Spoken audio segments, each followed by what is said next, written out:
Welcome to The Explainer. Today we're going to peel back the layers of our own minds and look at the hidden code that's running the show. The code that dictates pretty much all of our daily choices. Let's dive in. So, let me ask you this. Have you ever had a big, important deadline, but you find yourself just scrolling, mindlessly flipping through social media feeds for hours? It feels like a personal failure, doesn't it? But it's not. It's actually a fascinating puzzle. And today, we're going to look at the programming that makes these two activities feel so wildly different. And that tension, the one between what we know we should do and what we actually end up doing, that's what we're calling the modern paradox. We're surrounded by these low-value distractions that feel amazing in the moment, and we pick them again and again over our big, high-value goals. It really does feel like a bug in our mental operating system, right? A glitch. But what if I told you it's not a bug at all? What if it's a feature, a totally predictable outcome of a system whose rules we can actually learn to read? So how do we start reading those rules? Well, we need a framework. We need a way to look at the source code that's driving all our behavior. The source material for this explainer calls this the MDA model. Now, don't worry, it's way simpler than it sounds. Just think of it like a little formula running in the background of your brain. It takes in a few key variables, like the value of the goal, the immediate reward, and the effort involved to calculate your motivation and discipline, which then determines whether you take action. Let's see it in action. To really get how this works, we're going to run a little simulation. We'll plug in the numbers for scrolling social media and see exactly why it's so dang compelling. Okay, this right here is the heart of the paradox. It's a little something called net immediate value. All that means is, what's the immediate reward minus the immediate effort? For social media, it's a huge positive number. It's an instant dopamine hit. But deep work, it actually starts in the negative because the effort feels way bigger than any immediate reward. And your brain does this math in a fraction of a second. Now let's peek at the source code itself. For social media, look at this. The long-term goal value is tiny, practically nothing. But that immediate reward, it's a whopping 1.7 for almost zero effort. Now deep work is the complete opposite. The goal value is massive, same with the future value. But the reward right now is low, and the effort is high. The takeaway here is simple. Social media is built for now. Deep work is built for later. And this has a totally predictable effect on our motivation. As you can see, the motivation for social media, because it's constantly feeding you rewards, it stays high and stable. It's a loop that fuels itself. But for deep work, because that effort is so high and the reward is so far away, motivation just drains away. It's like a battery leaking power day after day. It's plummeting. And this constant drain isn't just a bad feeling. It actually leads to a critical failure point. We're talking about a full-on system crash. Let me show you. So now we're looking at discipline. Discipline. Now, hold on. When I say discipline, I don't mean just gritting your teeth and forcing it. In this model, discipline is a real, measurable score. It's the final number your brain crunches to answer one simple question. Do I do this thing or not? If that score is high enough, you act. If it's not, you don't. It's really that simple. But here's where it gets really cool. That final score isn't just about the raw motivation of the task. That motivation number gets multiplied by a set of psychological factors, which is just a fancy way of saying your own internal mindset. And this is where we get to play. We can't always change how hard a task is, but we can absolutely change how we feel and think about it. So here are the 4 dials we can learn to turn. These are our levers of control. You've got R for emotional regulation, basically how calm and centered you are. S for self-confidence, your belief that you can actually do it. Then there's mu, which is your meta motivation, your deep down why. And finally, omega for identity alignment, how much this action fits with the person you want to be. You master these 4, you can change the outcome of any battle for your focus. All right, enough theory. Let's get practical. How do we actually use this code to make deep work win the fight more often? It's time to stop being a spectator and start being its coach. Okay, so let's look at the before picture for deep work. This is our starting character sheet. Based on the source data, let's say we're starting out with stats that are, just okay. Our emotional regulation is at a 0.5, self-confidence is 0.4, our why is a little blurry at 0.3, and our identity alignment is pretty decent, a solid 0.6. So we run the numbers with those starting psychological scores, and Deep Work's initial discipline score comes out to 0.468.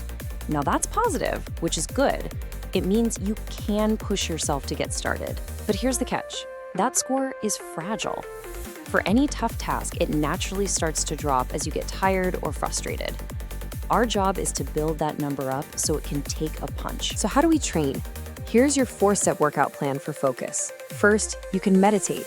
That directly boosts R, your emotional calm. Second, you go out and engineer some small, easy wins. That's how you build S, your self-confidence. Third, you can keep a super simple journal to constantly remind yourself of MOO, your ultimate why. And finally, you actively, consciously connect the work you're doing to Omega, to the person you're trying to become. And here is the payoff. After you actually do this stuff, after this training, the source material shows we can boost those psychological scores in a big way. And just look what happens to the discipline score. It jumps from 0.468 all the way up to 0.702. That is a huge leap, making deep work so much stronger, so much more likely to be the thing you choose to do and the thing you stick with. But listen, strengthening deep work is only half the strategy. A really good coach knows you also have to weaken your opponent. It's time to go on offense and actively sabotage the power that all those distractions have over you. This quote really says it all perfectly. You don't just want to build a bigger, stronger castle for your focus. You also want to go out there and methodically take apart the catapults that are flinging distractions at your walls. It's an active process, and the really fascinating thing here is that we can use the exact same levers to do this, just in reverse. It's like a mental judo flip. First, you attack the habits linked to your identity, your Omega. You literally tell yourself, this isn't me, I am not a passive scroller. Second, you question its purpose, its MOO. You ask, seriously, why am I even doing this? It's a total waste of time. And finally, you just credit its supposed usefulness. You attack its self-confidence score. You tell yourself, this doesn't actually help me relax. It doesn't give me good ideas. So what's the effect of all this mental sabotage? Well, let's say social media starts with a discipline score of 0.368. That's not super high, but remember, its low effort makes it a really tempting choice. After you actively attack its psychological standing, that score plummets to just 0.207. You've effectively cut its power over you by nearly half. It's still there, but it's a much weaker opponent. Let me show you. So now we're looking at discipline. According to this model, your discipline depends on your motivation. As one goes down, the other follows. You can see your discipline level in these orange bars. Now, the system has this red line. That's the destabilization threshold. It's your baseline level of distraction. On day 3, you're just barely hanging on. But by day 4, your discipline drops below the line. And that's when it happens. The result is a big, fat 0. No action is taken, the system has crashed. This is that moment, the moment you give up, close the laptop, and pick up your phone. And according to this model, it's not a failure of character, it's just math. It's a predictable outcome. The code just ran its course. Okay, that might all sound a little depressing. But what if you could rewrite the code? This is where it gets really exciting. We've seen the problem, now let's talk about how to fix it. This right here is the most powerful idea in this whole explainer. This system is not locked. You have root access. You can stop being just the user and become the programmer. And to do that, you've got 2 incredibly powerful commands at your disposal. The first command is called inertia. The easiest way to think about this is as friction. It's the resistance you feel before you start something. It's like a wall you have to climb to get going. For a bad habit, you want that wall to be as high as possible. And your second command is destabilization. This is basically the force of distraction. All that noise both outside and inside your head that throws you off track once you've started. For bad habits, you want to crank that noise way up.